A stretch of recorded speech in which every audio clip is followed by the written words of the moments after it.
Hello everyone, welcome back to the channel, welcome to a new vlog. আজকে আমরা চলে যাচ্ছি বান্ধবগড় ছেড়ে অমরকণ্টকে। বান্ধবগড়ের 2টো দিন আমাদের দারুণ কাটলো।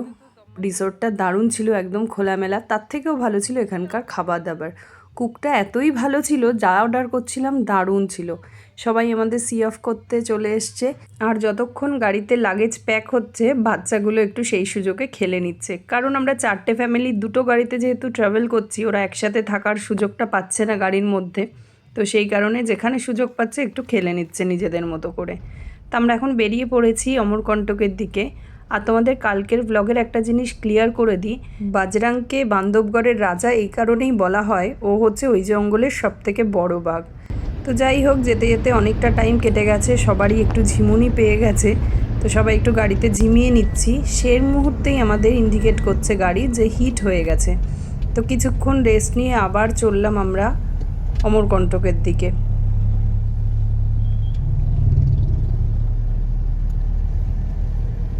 আমরা অমরকণ্টকে প্রায় ঢুকেই গেছি। তো তার মাঝেই একটা সাইট সিন করে তারপর আমরা যাব হোটেলে। এটা হচ্ছে কপিলধারা ওয়াটারফলস। তো চলো ভেতরে ঢোকা যাক।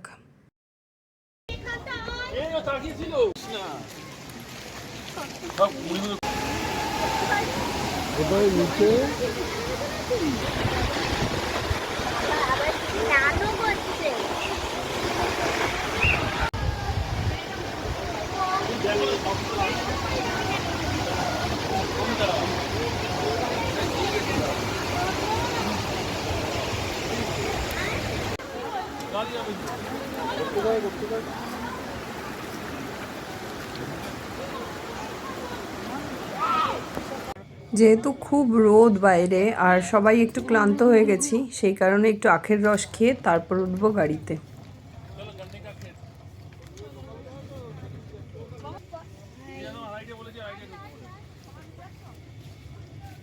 আমরা চলে এসেছি হোটেলে, আর এটা হচ্ছে মধ্যপ্রদেশ ট্যুরিজমের প্রপার্টি। বিশাল বড় একটা প্রপার্টি দেখতেই পাচ্ছ। আমরা ঢুকছি গাড়ি নিয়ে অনেকটা দূরে গিয়ে তারপর হোটেলটা। আর চারদিকে দেখো বাচ্চাদের খেলার মতো প্রচুর জায়গা রয়েছে। পরে আমরা এগুলো এক্সপ্লোর করব, আগে চলো হোটেলে ঢুকে নিই।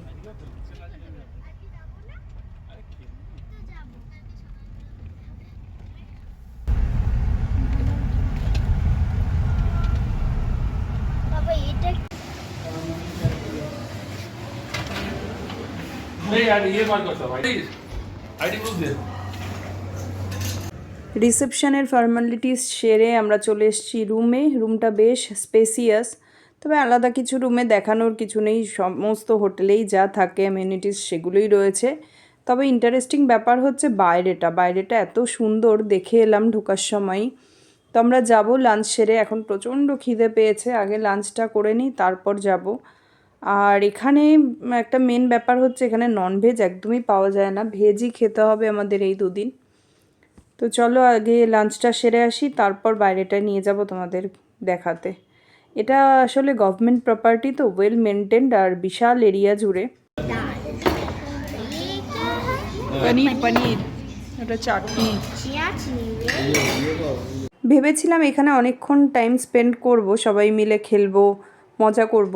বাট আজকেই আমাদের যেহেতু অনেকগুলো সাইট সিন রয়েছে, তাই একটু পরেই আমাদের বেরিয়ে যেতে হবে। এটা হচ্ছে কালচুরের প্রাচীন মন্দির। এখানে ঢুকতে গেলে মাথা পিছু 25 টাকা করে টিকিট লাগে।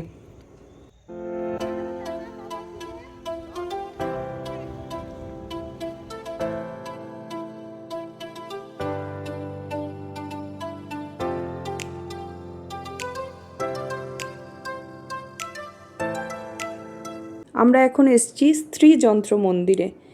স্ত্রীযন্ত্র সম্পর্কে অনেকেরই ধারণা রয়েছে। তো মন্দিরটা এতটাই অপূর্ব কারুকার্য নিয়ে তৈরি, আমরা বাইরে থেকেই সেটা উপলব্ধি করলাম, কারণ ভেতরে এখন ঢোকা একদমই নিষেধ। তো বাইরে থেকে দেখেই আমরা ব্যাক করেছিলাম। এখন আমরা চলে এসেছি নর্মদা মাতার মন্দিরে।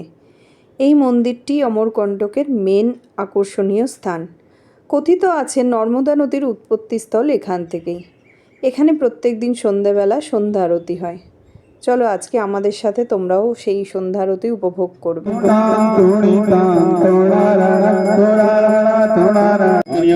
समर्पयामि नमस्करोमि नर्मदास्तकम्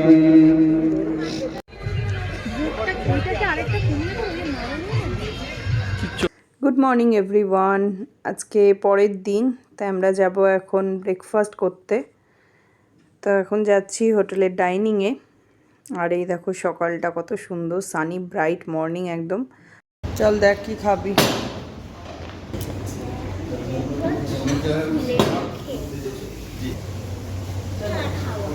চিড়ের পোলাও আছে।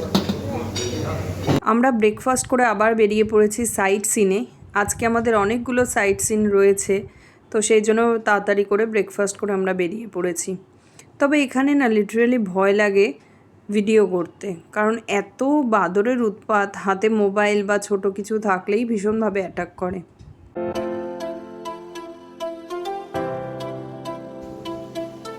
আমরা এখন এসছি সোনমুড়াতে।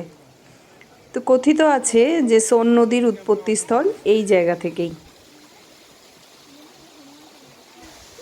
আমরা এখন চলে এসেছি মাইকি বাগিয়াতে। এখানে নাকি মা নর্মদা ছোটোবেলায় তার সখীদের সাথে খেলা করতেন। খুব সুন্দর একটা শান্ত পরিবেশ, চাইলে তুমি ঘন্টার পর ঘন্টা এখানে কাটিয়ে দিতে পারো। আমরা কিছুক্ষণ এখানে টাইম স্পেন্ড করে তারপর চলে গেছি পরের স্পটে। এখন আমরা চলে এসেছি একটা জৈন মন্দিরে। অপূর্ব সুন্দর মন্দিরটা, বাইরের কারুকার্যও খুব সুন্দর। তবে এখনও কনস্ট্রাকশন পুরো কমপ্লিট হয়নি, কাজ চলছে। তবে দেখো নিখুঁত কাজগুলো।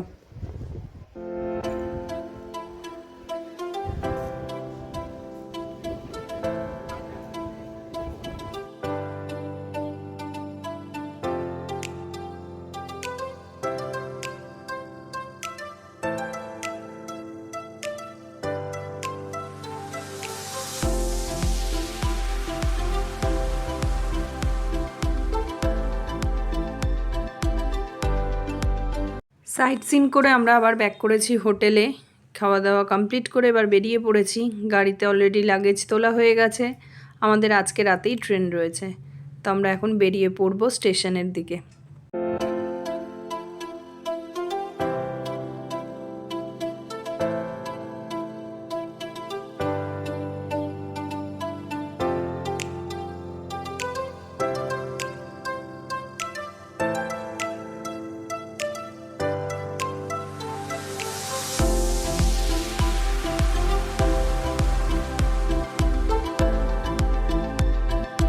পৌঁছে গেছি আমরা স্টেশনে। আজকে আমাদের ট্রেন বিলাসপুর থেকে।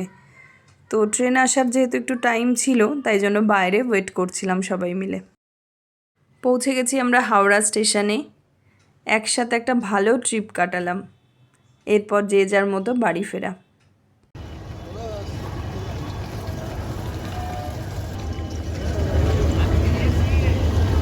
কতদিন পর মনে হচ্ছে যেন চেনা রাস্তা, চেনা বিল্ডিং, চেনা ট্যাক্সি সব দেখছি। যাই হোক, একটা ভালো ট্রিপ কাটালাম। তোমাদেরও ভ্লগগুলো আশা করি ভালো লাগলো। কেমন লাগলো অবশ্যই জানাতে ভুলো না। চলো দেখা হবে নেক্সট ভ্লগে। বাই।